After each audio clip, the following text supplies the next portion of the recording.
Great, you loaded in. Welcome to ROM-COM. I'm Romthirty, your host, visual effects artist, and certified reality bender. And I'm Nikki, diving in, and probably question reality itself.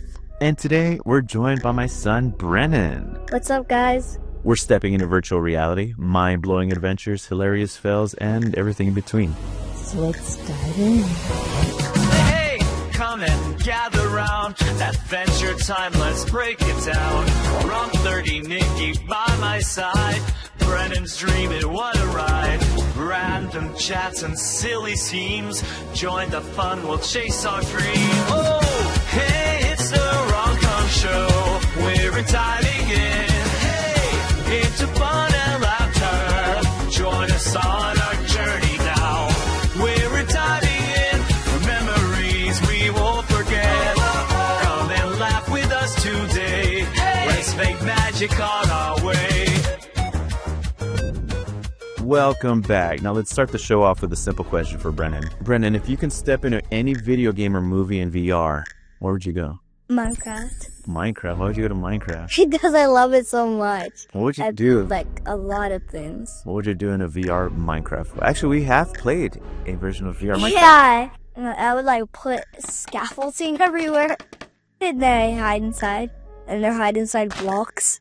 Yeah, we had a lot of fun. We played hide and seek recently in VR Minecraft. It's crazy. What do you think of VR? It's definitely different. It immerses you in the environment around you. Sometimes can be disorientating, but you get used to it. Yeah, it's if people haven't tried VR yet, it's like you're put on this device in your head and it just transports you into this alternate reality, and it can be anywhere or anything, or it's pretty wild just the way that like it really fools the brain into thinking that this is a real space that you're in. It's almost like you're stepping into the video game or movie and you're inside of it, you're part of it. So what do you think about VR in general? I like it a lot because it's like almost like I'm doing stuff in real life, but I'm not actually doing things in real life. Yeah, and it follows all your movements, right? I enjoy the 3D movies. Oh, 3D movies are great. They're so cool. It's literally 50 times better than seeing a regular 3D movie like at a movie theater, because it feels like you're inside of it, and it's, I don't know how to explain it exactly, but it's like right in your face. You can pick your own seat. It's like you're sitting inside your own theater that's 3D, and I mean, you can have your own popcorn, your own drinks with no additional cost. You're just at the comfort of your home with your loved one, enjoying a 3D movie or a 2D movie in a 3D theater space. It's pretty crazy. Yeah, just bring your blanket, your goggles, and cuddle up on the couch and sit at home. And you're safe at home. You're not at risk of running into things, you know, because there are a lot of horror, scary, funny VR fail stories that we've seen online, people hurting themselves. I actually have a pretty funny story with my sister back in the day. So I've been adopting VR pretty early on. So when I first had it, it was still kind of a rarity. And I invited my sister over one day and I was like, hey, try out this VR game. It's a cooking game. Now, she loves to cook, so she's naturally in there and she's chopping things up and preparing food and stuff. And then there's this counter right in front of her, and she goes to serve her dish when she's done cooking and preparing, and she leans forward, but in VR there's actually no counter there. You know, you're actually in just an empty room. So she leans over expecting to feel the weight of the counter, and she falls forward and she hits her throat onto the backrest of the chair. And it's not funny. I mean, it's partially funny, but it's not funny. It's serious because she looks like she's hurt. And I rush over there and I'm like, oh my gosh, are you okay? And she's pulling the headset off, like basically waking up to reality, not really understanding what's going on. And yeah, she was kind of hurt, very startled. Overall, she was okay, but I don't think she'll ever VR again since that experience, because it could be pretty traumatizing. You know, running into a wall, not expecting it, or stuff like that. Have you ever been hurt in VR, baby? Maybe. I forgot, because I haven't gotten hurt in a while. Yeah, you're pretty safe. We have a guardian up that's kind of like a little grid around us. So if you like go to the wrong place, like you're about to hit a wall or something, there's like a barrier that'll tell you that you're about to hit a wall. Right. Yeah, I don't know what happened to it the other night, though. You walked into the TV almost. You punched it, at least. Oh, yeah, you almost walked into our TV. But you didn't hurt yourself, and you didn't hurt the TV, so Yeah. everything is good. It was very, very minimal damage at all, if any. But it was pretty definite. It was funny to watch. Yeah, you're just watching us, and Brennan and I are in VR Flame. You're just out there watching it look silly, flailing our arms around in this world that you have no idea where we are. Well, it is funny, though, because Brennan sometimes will just break out and dance. And I'm like, what is going on in that world? Like, I thought you guys were playing tag. I thought you guys were flying an airplane or something. Like, all of a sudden, it's like, all of a sudden there's a breakdance move, and I'm like, what is going on in there that I'm not seeing? I literally just did a T-pose and started spinning really fast. In real life or in the game? In real life, Oh, too. my God. I did it in the game and real life. It's hilarious. I was so confused. Do you have any funny VR stories? I don't have any per se myself, but I had watched a comedian, and he talked about seeing his son's first experience with it, and he basically just saw him do a few moves and stuff like that, and he was like, okay, what the heck is going on here? And he pulls the headset off and startles the heck out of him, because it's like pulling yourself out of a different reality and whatnot.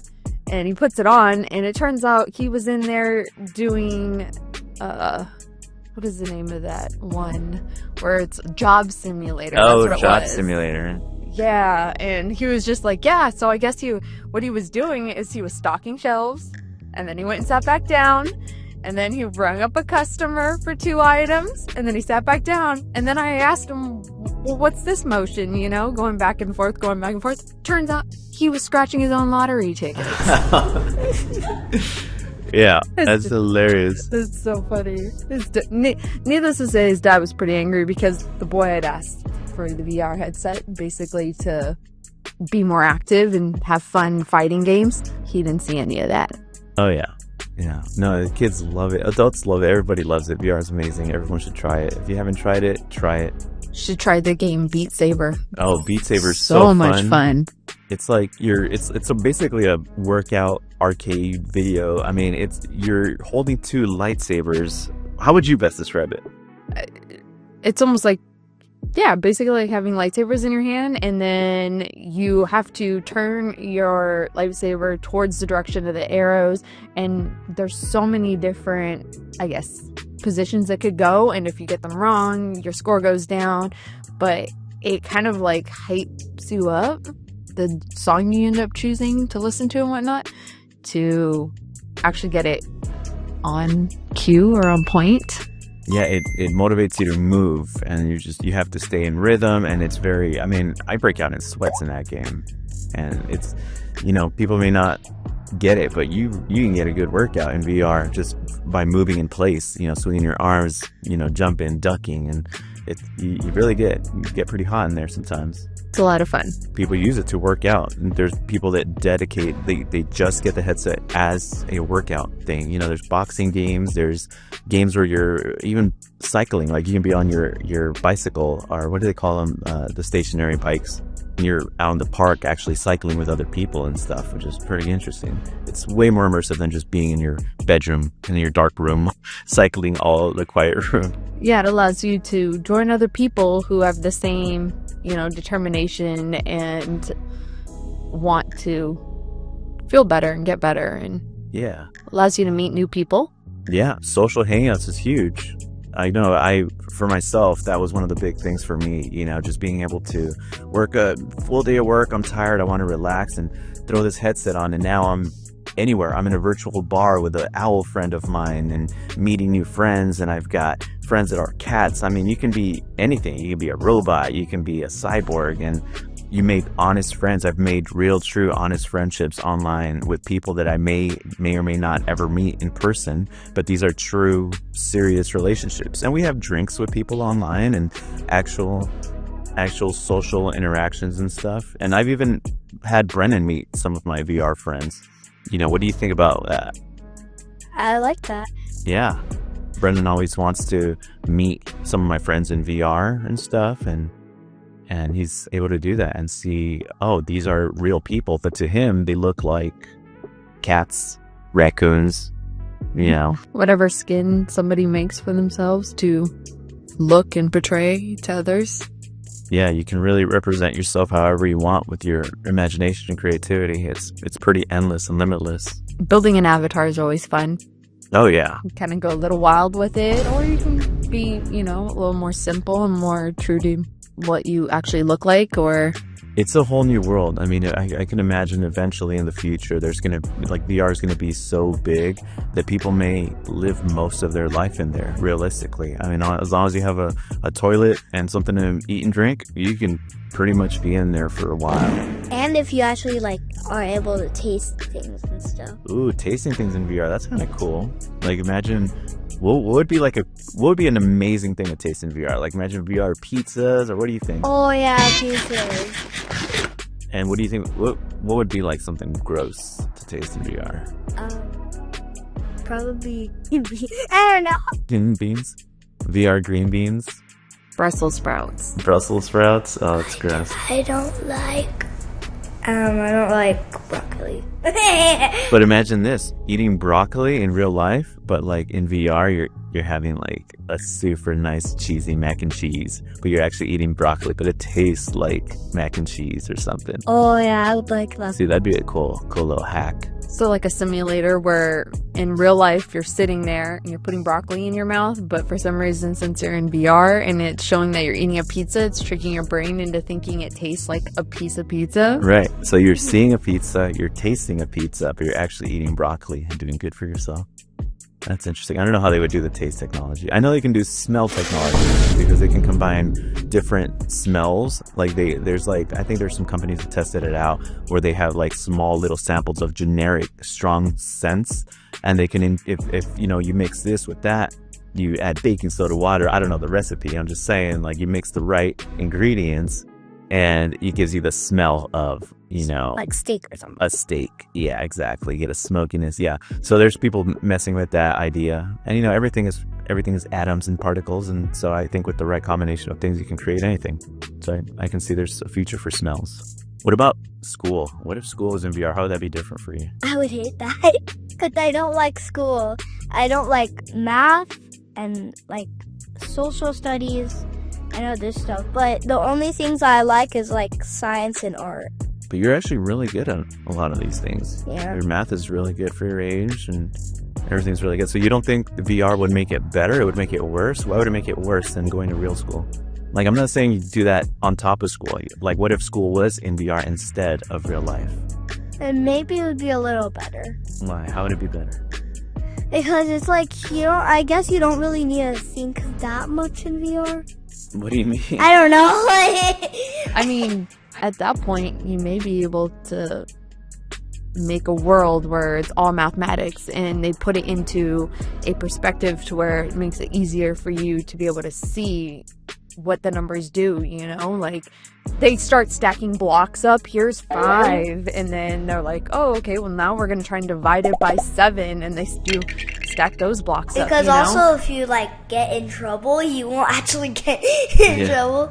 You're just in your own house in trouble. You're just sitting in the corner of the room. I walk in, Brennan, what are you doing? I'm in trouble. And I'm yeah, you're just sitting in a dark room, bro. I'm sitting in a dark room. Do they do timeouts in school still? No, I don't think they do timeouts in school. No. What do they do to kids that aren't behaving? They just give them a strike or something. If they get 3 strikes, then they get a blue slip, and they need to go to the other second grade class. And because both classes have a desk there, they need to go into the other second grade class and fill out their blue slips there. And the blue slip asks them what they did wrong and what they'll do next time. Okay, makes them realize what they've done. That's never happened to me before. I hope not. So let's go back to the VR topic. What if I told you, create something in VR out of your imagination? Go crazy. What would you create in your imagination? I would create some Minecraft thing that's actually a realistic Minecraft. like you can do everything that you can do in Minecraft, but it's like really high graphics, like really realistic. So like instead of just stacking wood blocks to build a house, you'd actually have real wood to lay down and build a house? Yeah, so it doesn't actually just look like you're playing Minecraft, but it's in VR. It's like realistic. Bro, that's called real life. You can go out there and build a house right now. I think the new Minecraft movie is probably going to try and attempt to portray that viewpoint. Yeah, Steve uses a lot of mods in the Minecraft movie. I already know from the trailer. Yeah, I kind of want to see that. That looks interesting. They use so many mods. Could you imagine watching that in VR? Oh, we're going to watch that in VR. Hopefully they make that in 3D, because that'd be a really nice 3D VR movie to watch. Like, what if he was actually in creative mode? Steve. The whole movie? He was in creative. Well, then the movie would have ended. Yeah. That's a good point. All right, I got a quick fire question for Brennan. In VR, would you rather ride a dragon or fight a giant robot? I think I would like to fight a giant robot because before I have flew a dragon before in VR. Oh, yeah, you have. And then it wasn't that fun, so I feel like if I was fighting a robot, then it would be like more, because I like doing fighting stuff. I don't know. But that's like, I mean, I guess both of them are things you wouldn't do in real life. But yeah, I mean, I guess flying a dragon, you're soaring through the sky, you're on top of this creature that's imaginary or not, depending on who you ask. Sometimes you could get dizzy. Yeah, you get motion sickness. You got to grow your VR legs, which means just getting used to the motion sickness. Because when people are new to VR, your eyes and brain see you moving, but your belly and your inner ear know that you're not, and that confuses you and gives you motion sickness. And Brennan's actually prone to motion sickness when driving a car. Not so much, actually, you've been really good. But surprisingly, I mean, you play that Spider-Man game, you're swinging through buildings without feeling any type of motion sickness. Mm-hmm. So what if Nikki and I were stuck in VR one day? How would you get us out? I would probably try to take off the headsets or something to see if that would work, or try to turn it off. Ooh, that's a good point. But what if that's like the sleepwalking thing? Like you don't take off someone's headset when they're in VR. Yeah, like it's disorientating or something. Yeah, that can be dangerous. Not really, but... Well, he did say turn it off, and I can see how that would be a lot better because it's still on. Like turn it off while they're wearing it or something. Yeah, see, that's a logical thing to do. It's like if someone's stuck in VR... Because the button is outside, yeah, not in their hand. It's like, bro, just turn it off. That's the smart, logical way of doing it. I was thinking with something more elaborate in VR, but I think you went with the logical, smart solution, which is great. I love that. And that's going to end this episode talking about VR.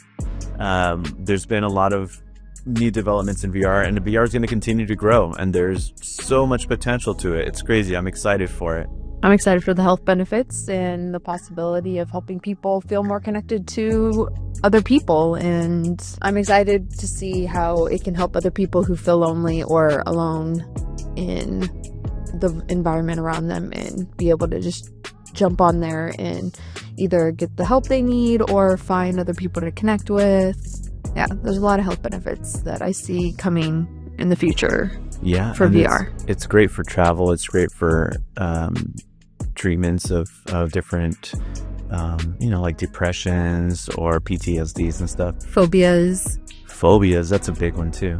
But we can dive into some of those in detail in a later episode. For now, we're going to close this episode. Thank you, Brennan, for joining us. Thank you, Nikki, for joining us. Bye, guys. Bye. And we will see you guys next time in the real world. Or maybe not. Ooh.